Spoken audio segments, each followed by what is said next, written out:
आप सभी को मेरा नमस्कार। मैं डॉक्टर रश्मि शर्मा, आयुर्वेद पीजी क्लासेस में आप सभी का स्वागत है। आज हम बात करेंगे अष्ट आहार विधि विशेषायतन पर, जो बहुत ही छोटा सा और इम्पॉर्टेंट टॉपिक है। और वो कहाँ दिया हुआ है? चरक संहिता विमान स्थान फर्स्ट चैप्टर। उस चैप्टर का नाम है रस विमान अध्याय। ठीक है, ये इतना इम्पॉर्टेंट क्यों है और किस सब्जेक्ट में आता है? ये हमारे स्वस्थ में भी आता है। जो सेकेंड ईयर के स्टूडेंट्स हैं वो चरक पूर्वाध का जब एग्जाम देंगे तो विमान स्थान वाले से भी शॉर्ट नोट में, कभी कभी लॉन्ग क्वेश्चन में भी आ जाता है अष्ट आहार विधि विशेषायतन। ठीक है, अब हम देखते हैं कि होता क्या है। अष्ट आहार विधि विशेषायतन होता क्या है? जैसा कि नाम से इंडिकेट हो रहा है, कोई भी 8 चीजें हैं आहार विधि की। ठीक, तो ये पहले तो हम ये देखेंगे कौन सी 8 चीजें हैं, फिर हम एक एक को एक्सप्लेन करेंगे और उस एक घटक में क्या क्या चीज इंपॉर्टेंट है। तो अष्ट आहार विधि विशेषायतन प्रकृति, करण, संयोग, राशि, देश, काल, उपयोग संस्था और उपयोगिता। ठीक है, तो सबसे पहले क्या आया?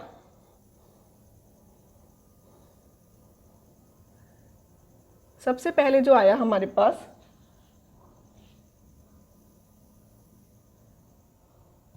प्रकृति। ठीक है, तो अष्टाहार विधि विशेषायतन का पहला घटक क्या हुआ? प्रकृति, फर्स्ट नंबर। तो प्रकृति किसे कहते हैं? तो प्रकृति जो होता है वो स्वभाव होता है। ठीक है, प्रकृति स्वभाव हो गया। प्रकृति रुच्यते स्वभावो, प्रकृति हमारा स्वभाव होता है। और ये किसका स्वभाव होता है? औषध और आहार द्रव्यों का जो गुणवादी गुण होते हैं उनको स्वभाव की संज्ञा दी गई है। जैसे कुछ द्रव्य होते हैं, कुछ गुरु होते हैं, कुछ हमारे लघु होते हैं। अब जैसे बोलते हैं ना कि जब हम बीमार होते हैं तो हल्का खाना खाना चाहिए, तो हमेशा जाहिर सी बात है हम बोलते हैं मूंग की दाल खानी चाहिए। तो मुदक क्या होती है? मुदक जो होती है वो लघु होती है और मांस जो होती है वो गुरु होती है। तो मुदक का लघु क्या हुआ? प्रकृति। और मांस के लिए ये प्रकृति क्या हुई? गुरु। ठीक है, तो इसमें जो उदाहरण पूछे जाते हैं वो होता है आपका प्रकृति के लिए मांस और मुदक, यानी कि मुदक जो हुई वो लघु ही, मांस क्या हुआ? वो गुरु हुआ। और शूकर और ऐंड, शूकर मतलब वराह, वराह मांस। ठीक है, तो वराह क्या होता है? गुरु होता है और ऐंड जो होता है वो लघु होता है। तो जो ये मैंने आपको उदाहरण दिए हुए हैं वो चरक संहिता विमान स्थान फर्स्ट चैप्टर अष्टाहार विधि विशेषायतन प्रकृति को। ठीक है, तो गुरु और लघु देखना है हमें प्रकृति के लिए। फिर इसके बाद है हमारा सेकंड टॉप, वो देखिए पॉइंट जो दिया हुआ है इन्होंने, करण। करण किसे कहते हैं? करण जो होता है वो संस्कार होता है। करण क्या होता है? संस्कार। करणम पुनः स्वाभाविका नाम द्रव्याणाम अभिसंस्कार।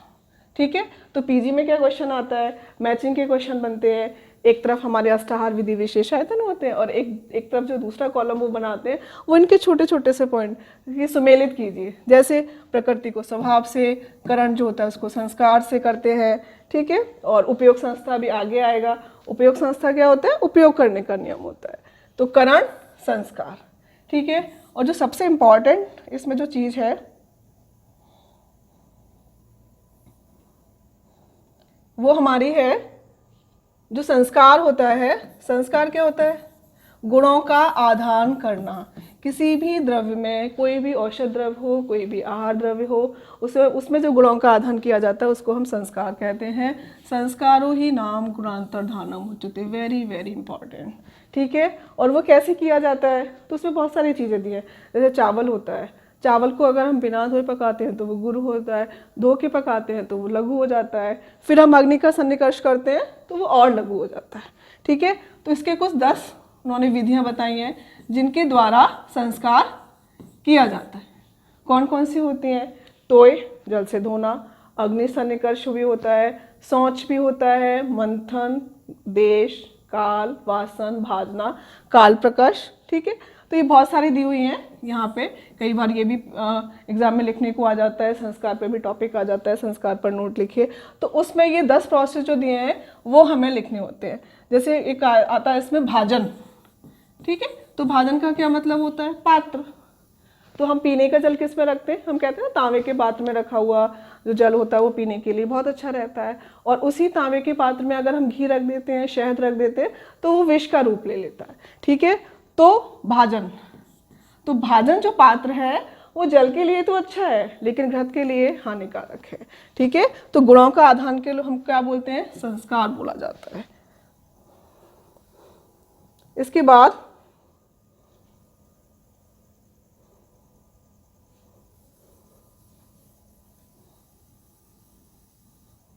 तीसरा जो अष्टाहार विधि विशेषण का घटक है संयोग। संयोग, ठीक है, संयोग क्या होगा, प्रकृति फर्स्ट हो गया, करण सेकंड हो गया, संयोग जो हो गया वो थर्ड पॉइंट हो गया। संयोग क्या होता है, दो या दो से अधिक द्रव्यों को जब हम मिलाते हैं तो उस चीज़ को संयोग कहते हैं। लेकिन जो संयोग से जो तीसरे द्रव्य की निर्माण होता है उसके जो गुण होते हैं ना वो पहले वालों से बिल्कुल अलग होते हैं। जैसे बहुत कॉमन सी चीज़ है, हर आयुर्वेद का स्टूडेंट जाता है कि घृत और मधु, ठीक है, तो घृत मधु क्या, सर्पी और मधु। सर्पी को हम अकेले सेवन करें वो भी गुणकारी, हमारे शरीर के लिए फायदा, और मधु को क्या, मधु तो परम योग वाही है। सुश्रुत संहिता सूत्र स्थान 46 चैप्टर जहाँ पे मधु को क्या बोला गया है, परम योग वाही, ठीक है। लेकिन सर्पी और मधु को अगर हम सम मात्रा में मिलाते हैं तो ये विषकारक हो जाता है, ठीक है। तो सर्पी और मधु को हमें कैसे नहीं खाना चाहिए, सम मात्रा में। और कैसे हमें खाना चाहिए, विषम मात्रा में। अगर हम दोनों को एक साथ मिलाकर खा रहे हैं तो किसी औषधि के अनुपान के रूप में, लेकिन अगर सर्पी और हम मधु अलग अलग खा रहे हैं तो कोई बात नहीं है। लेकिन अगर हम दोनों का संयोग कर रहे हैं तो विषम मात्रा में अगर हमने संयोग किया है तो वो ठीक है, और सम मात्रा में अगर संयोग किया है तो वो विष का रूप ले लेता है।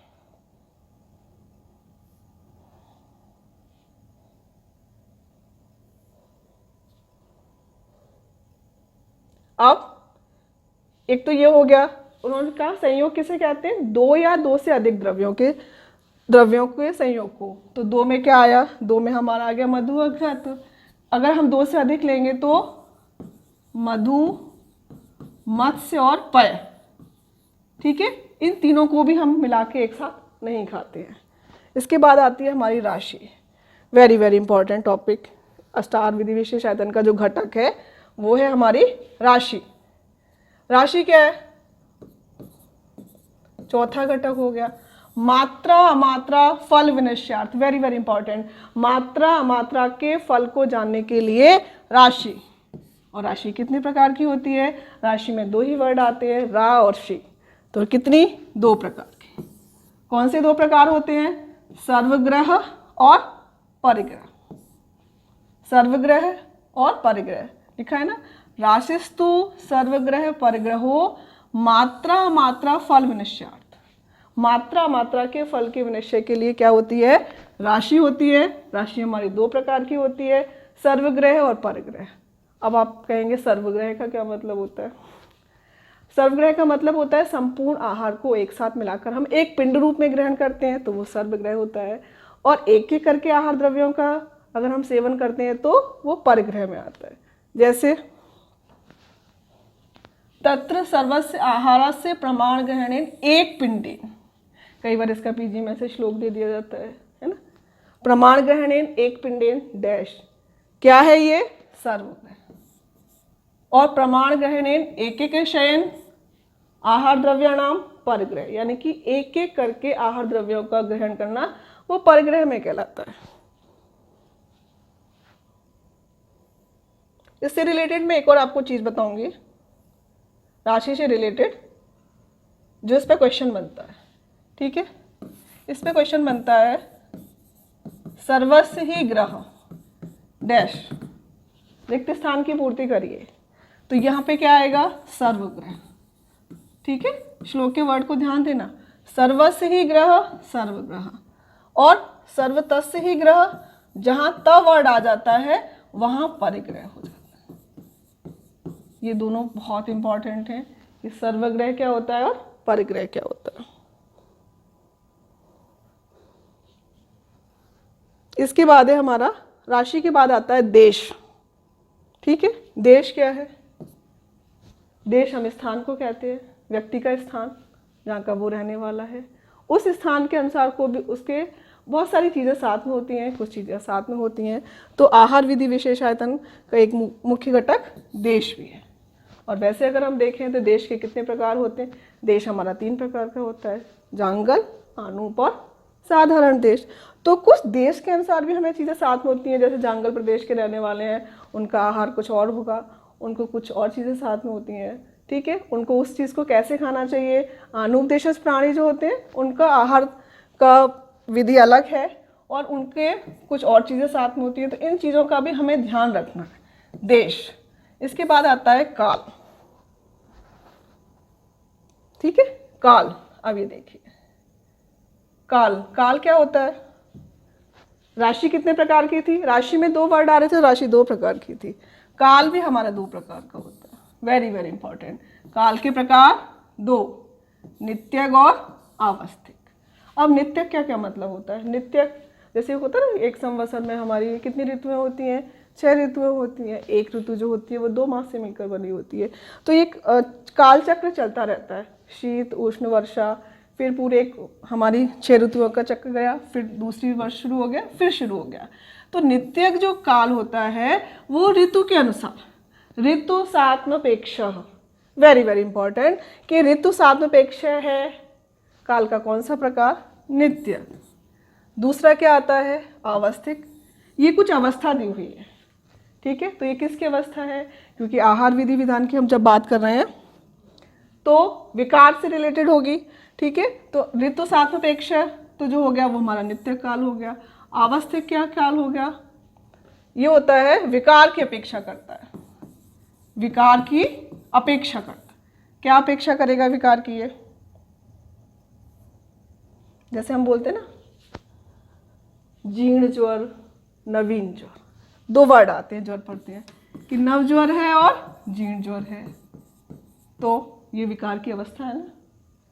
नव ज्वर, नव ज्वर में हमारी कुछ चिकित्सा सिद्धांत अलग है और जीर्ण ज्वर का चिकित्सा सिद्धांत कुछ अलग है। तो नवज्वर में क्या नहीं करना चाहिए, बहुत सारी चीज़ें दी हुई है कि नवज्वर में नव का निषेध होता है। क्या क्या निषेध होता है, दिवास्वप्न, स्नान, अभ्यंग, अन्न, मैथुन, क्रोध, प्रवात, व्यायाम, कषायश्च च विवर्जित। यानी कि नवज्वर में कषाय रस का सेवन नहीं करना चाहिए, ठीक है। जीर्ण ज्वर का चिकित्सा सिद्धांत कुछ अलग बता दिया है। तो ये जो ज्वर की अवस्था है, ठीक है, वो विकार। तो जो हमारा जो काल के जो 2 प्रकार थे, नित्यक और आवस्थिक, तो आवस्थिक किसकी अपेक्षा करता है, विकार की अपेक्षा करता है।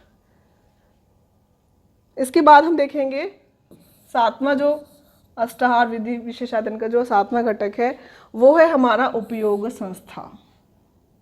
क्या होती है उपयोग संस्था, ठीक है। उपयोग संस्था, उपयोग संस्था, उपयोग संस्था तो उपयोग नियम, यानी कि हमारा जो भोजन करने का नियम है उसको हम उपयोग संस्था कहते हैं। ऐसा थोड़ी है ना कि हम कभी भी कुछ भी खा लें, हमने लंच किया है तो उसके जीर्ण होने के पश्चात ही हम शाम का भोजन करेंगे। तो ये किसकी अपेक्षा करता है, जीर्ण लक्षणापेक्षा।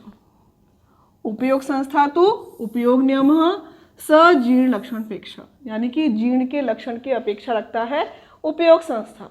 तो हमें एक आहार करने के बाद जब हमें दूसरा भोजन करना चाहिए तो हमें अपने शरीर के अंदर देखना चाहिए कि क्या हमने जो पहले भोजन किया है वो जीर्ण हो चुका है, तभी हम दूसरा आहार ग्रहण करें।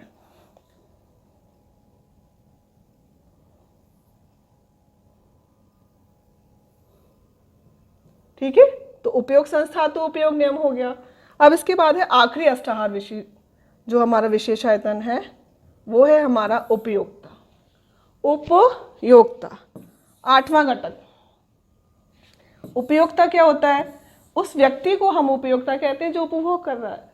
तो उपयोक्ता उपभोक्ता, ठीक है। और उसके अधीन क्या होता है, ओक साथ में, ओक साथ, वेरी वेरी इंपॉर्टेंट। अब इसमें क्वेश्चन क्या बनते हैं, देखिए इसमें क्या क्वेश्चन बनते हैं। अगर हम स्वस्थ वर्ग की दृष्टि से देखें, जो 3rd ईयर के स्टूडेंट्स हैं उनको तो पूरा एक लॉन्ग क्वेश्चन बन जाता है, ठीक है। आहार किसे कहते हैं, आहार के विभिन्न भेदों को वर्णित करते हुए अष्टाहार विधि विशेषायतन का वर्णन करिए, ठीक है। चरक विमान का भी एग्जाम हो गया। अब आया कि ऑब्जेक्टिव क्वेश्चन कैसे बनेंगे, कहाँ वर्णन दिया हुआ है। आहार विधि विशेषायतन कितने होते हैं, 8 होते हैं। फिर एक क्वेश्चन बनता है सूची 1 को सूची 2 से सुमेलित कीजिए, तो वो कैसे होगा?